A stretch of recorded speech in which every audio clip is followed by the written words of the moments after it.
Okay guys, naka 30 minutes na tayo, no? Naka-burn tayo ng 140 calories. Naka 1.48 miles tayo. Pace 33.20, ano?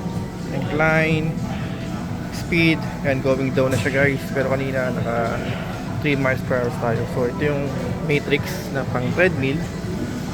Nung una akala ko, ano, nakakita ko ito sa mga ATM, ano? Pera labasan, pero hindi pang stop po yan.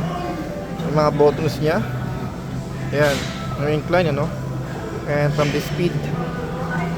Ito guys, yung sa palm nyo dito, touch nyo lang to, may sensor siya parang detect ito. And then may siyang pang charge wireless, ano. Ayan, so nakatapos tayo ng ating treadmill now, no. Naka-burn naman tayo ng almost 150, 150 na calories. Okay, so tapos na. Oops. Yun. Kala ko lalabas sa pera dyan eh. Sa ATM meron ganito, di ba? Okay, so yun, nakapasok tayo. No? Ito yung ating bag. Okay.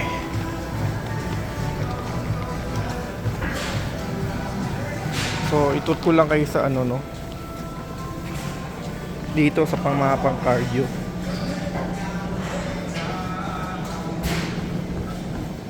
So kung gusto mo mag-burn ng calories, pwede dito. Ayan o.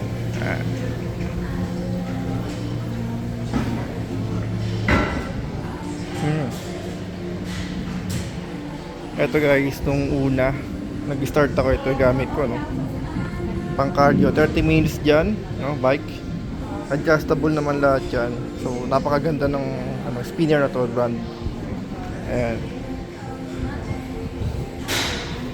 So nag-start ako dito, yan ang ginamit ko pang cardio. So may isa din dito, ayan.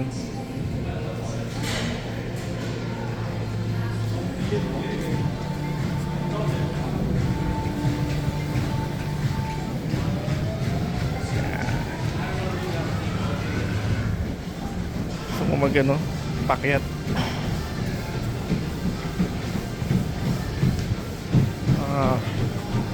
Pwede mag-pedal yata dito, no?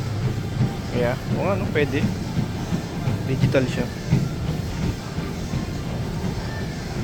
Ayan. So, mag-burn ng calories.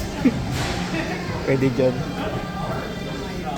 Mas malaking bagay yan guys, pag nag-cardio kayo dyan, no? Talagang burn yung calories dyan. Okay, so mag-a-abs naman tayo ngayon.